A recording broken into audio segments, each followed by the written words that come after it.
as I said, we are working on significant digits today. Biggest thing that I want to let you know, and I'm going to talk about again in a second, is this is not regular math today. This is not algebra. What we're going to look at is important that you know for the EOC if they have a couple questions. But this math today, when they ask you about significant digits, is chemistry. This is a science. Okay? So it's going to be a little more confusing. But as long as we keep that in our head and we don't keep trying to use what we know from regular math, it really helps. My last class in algebra, when we did it yesterday, they did very well understanding. I will repeat this over and over and over. Okay, first thing, let's go ahead and look at our warm-up activity so you can see if you did them right. Make a table for, so first I'm just going to go ahead and draw my table.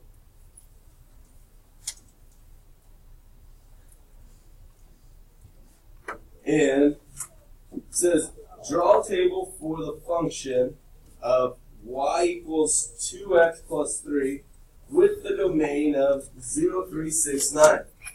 Well, if we remember from yesterday's assignment, this should be fairly easy because the domain is given to us. That's our x coordinate. So, 0, 3, 6, 9. The way we find our y coordinate is just evaluating the expression. So when I do 2x plus 3, I just input the 0 in for the x. So I'd go ahead and say 2 times 0 plus 3. 2 times 0 is 0, plus 3 is 3. I do the same problem for the number 3. 2 times 3 plus 3. 3 times 3 is 6, plus 3 is 9. We do the same thing. I'm not going to show the work, but the same way we do here, we input the 6. 2 times 6 is 12, plus 3 is 15. We put the 9 in. 2 times 9 is 18, plus 3 is 21.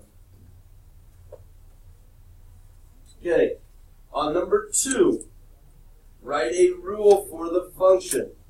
Our input numbers are 0, 2, 4, and 9. Our output is 1, 7, 13, and 28. What do you think our rule could be? Alexander? Y equals 3x plus 1. Let's try it. 0 times 3 is 0 plus 1 is 1. Good. Look at the 2. 2 times 3 is 6 plus 1 is 7. Good. 4 times 3 is 12 plus 1 is 13. Very good. I am going to go over, maybe tomorrow, an easy way to find the function rules when we have a little bit more time. Alright, today's learning goal, what we're going to be working on. Reading out loud. Alex, why don't you read it for me, bud? I can use precision to solve problems. Good. Okay, when we talk about precision, we're trying to be as accurate as we can. Least amount of error to it. So, when we scroll down, this is going to explain it. When we read left to right, numbers become significant. Remember, this is not regular math. This is what you'll use in chemistry and in science. Keep reminding yourself of this. For me to understand today's lesson better, I have to keep telling myself that. This is regular math we're going to do every day. So, which is why we don't count zeros in front of numbers. For example, if we have the number 345, do we need those zeros in front of 345? I don't need to know that you had 0,000, 0, 10,000, 0, 100,000. We don't care, so we just write 345. The zeros to the left are insignificant. We don't care about them. There are two main ways that we do determine significance. One, when we have zeros between non-zero numbers. I'm when I look at 4,000, and I'm going to write it over here, 4006. Well, these zeros are important because they are place value holders. If I did not have those zeros, the 4 and 6 would come together and they'd be in the 1s and 10s place. So when I count significant zeros here, I'm going to go left to right for what we're doing in our chemistry and science significant digits. I work left to right, and I'm going to count which ones are significant. 1, 2, 3, 4. This number has 4, and they call them sig figs. They just abbreviate, they kind of almost get lazy saying significant figures.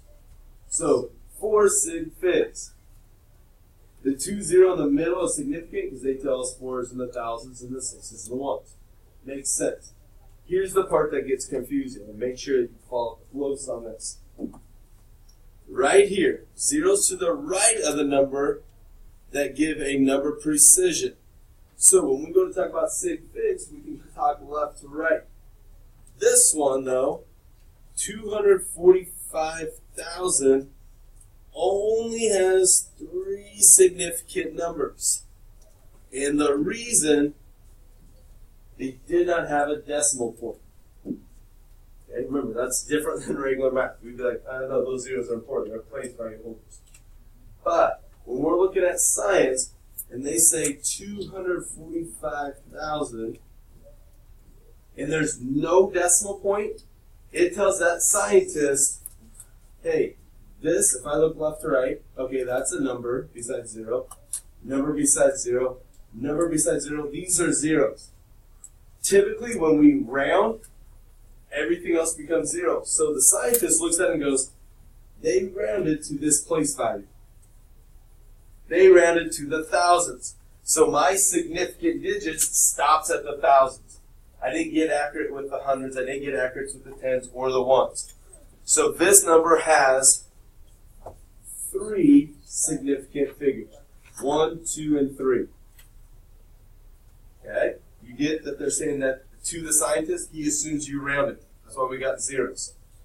The difference is, on this one, they put the decimal. So on this one, if I was a scientist, and I'm looking, and I see that decimal right there, both numbers are worth the same amount, right? That's 245,000, that one's 245,000. But with the decimal, that's the way the chemistry people and the scientists measure are saying, oh, hey, there's the decimal point. We rounded to the ones place. It just happened to come out that there were 0 hundreds, 0 tens, and 0 ones. So their sig figs are 1, 2, 3, 4, 5, and 6. This one has 6. The decimal point showed you where you stopped and rounded. That is why it's important. Just like on this third one. Now, they have the decimal, they have zeros after the decimal point. Well, we know as regular mathematicians, do I need 0 tens, 0 hundreds, 0 thousands? It's the same amount. But when they write it, and for what they're doing, this is how they communicate. This is them showing where they rounded. We know you don't have to write those. If they did write them and there was a decimal, that means they did their work all the way to the thousandth. It's just a coincidence that these were zeros. If I definitely measured it, I know without a doubt that this spot right here had 0 hundreds. Up here, I don't know, maybe it was 200. Maybe it was 300, 400, 100. I don't know, because without the decimal, I rounded. It might have been a 200 and we rounded down. With the decimal, it was 0. I know that for a fact. I'm not guessing, I know it was a 0. Over here is where I rounded. Does that kind of help you? It's a little confusing, isn't it? This is different. But it's the way that in science and in chemistry that they're going to communicate. They don't want to write out words and say, I rounded to the thousands. But this is where, without the decimal, they go, oh, this person rounded to 3 significant digits. Here, oh, they rounded to 6. And remember, the more digits that you have, the more significant figures, is the more important, or more, not important, but the more accurate something's going to be. Okay? Smaller of an error, more accurate. When we look at this, we read and count left. Look at this first one, 73,540,000. Raising your hand, how many significant figures do you believe we have? And remember, we work left to right. What do you think? 5. Okay, I heard 5. Why 5? Because Awesome. We have no decimal here. So I'm going to work left to right till I get to zeros. 1, 2, 3, 4. Uh-oh. Sorry, I just kidding. Failure. It's not 5. It is 4. I put 3 fingers on it. 4. I can't count and I can't use fingers right. Okay. Okay, it's 4. No decimal.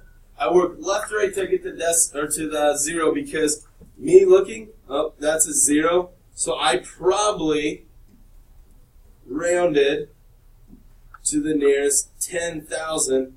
And then after you round, remember, everything's smaller than that place value becomes 0. This one says, if I round to the 3rd significant digit, I'm going to round to the 5. Well, 1, 2, 3.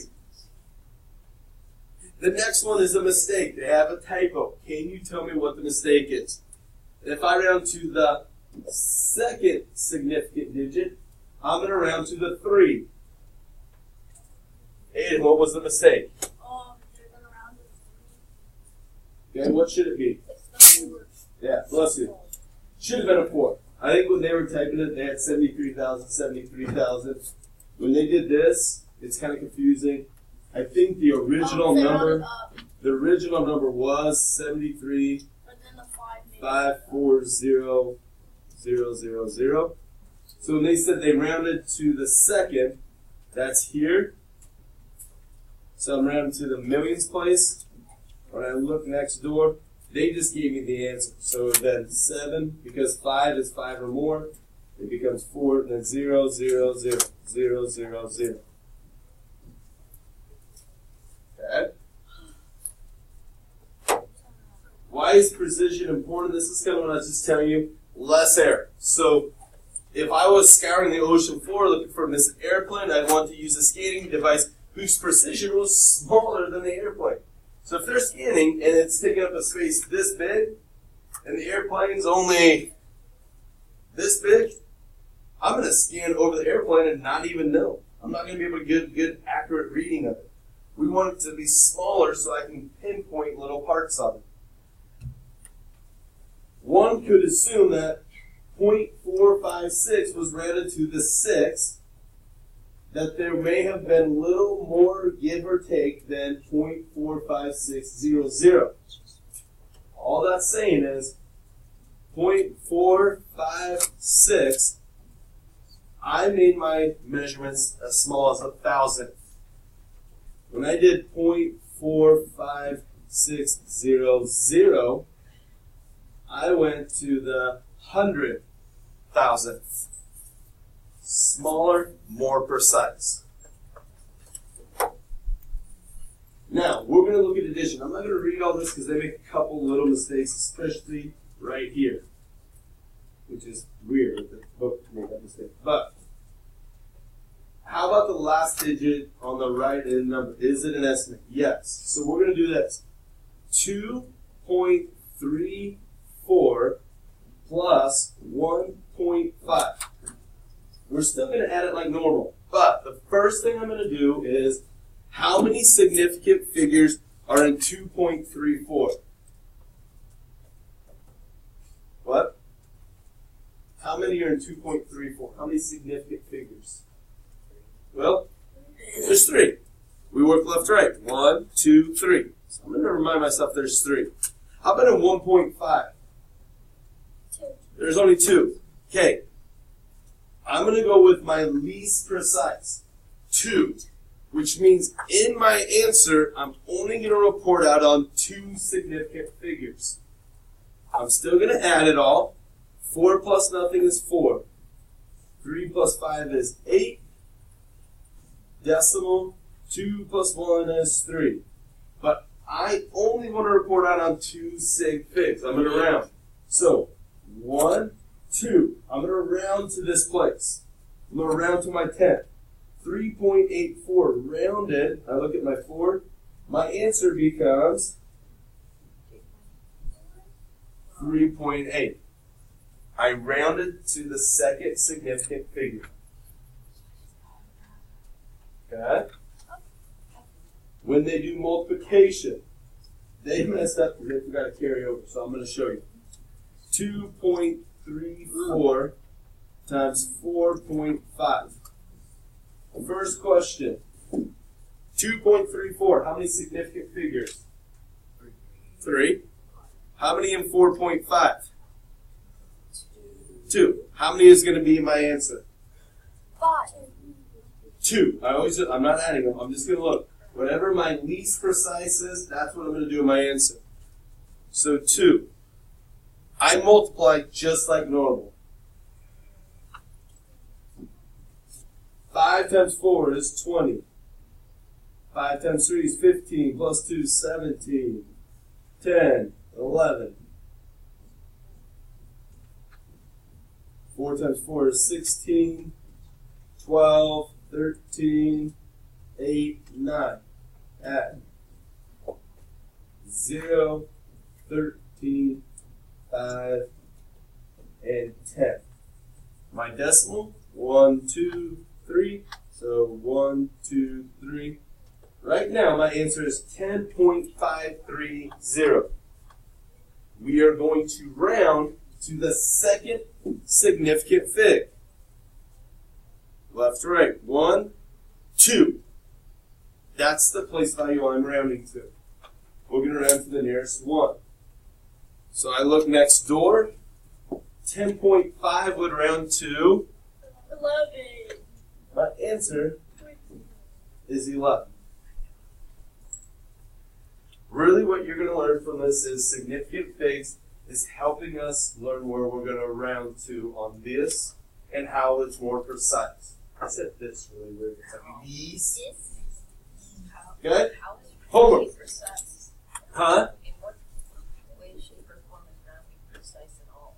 Because they're showing you what precise, they don't always want to write out a bunch of digits. So they're telling you I did 2 significant figs.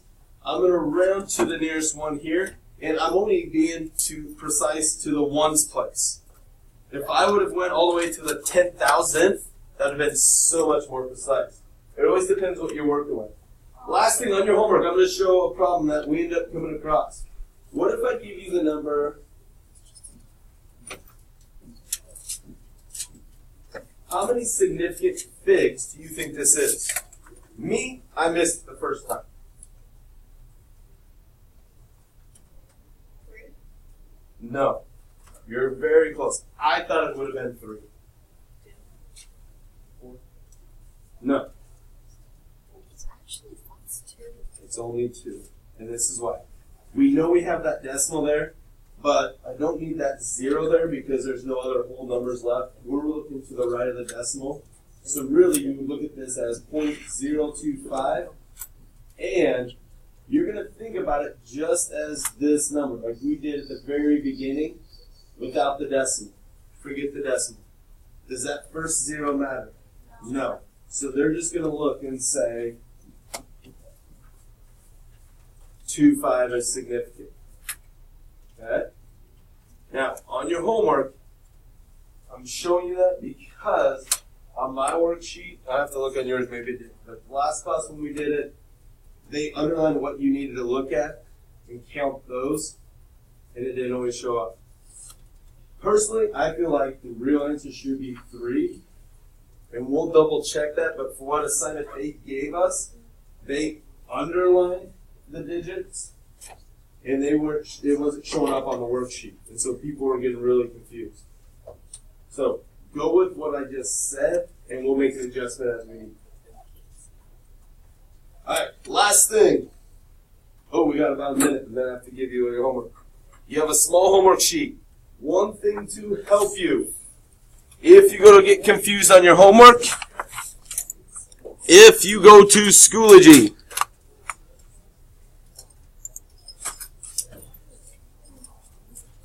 and you get to your algebra, you'll see in here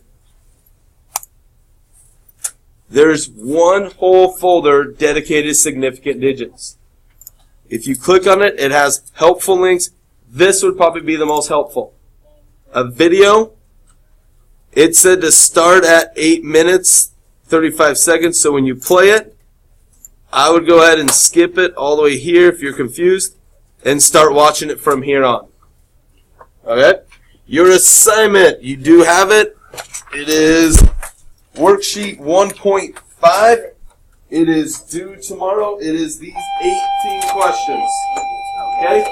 All the way by the door, you can either do it on blank paper or you can do it on OneNote. Yes, please. I already got the first OneNote is easy because I can't do homework it. is on it too. You don't have to on paper the next one. You can literally, if you want, do day 4 homework, just like I'm done. But then you have twice the amount of homework. It's just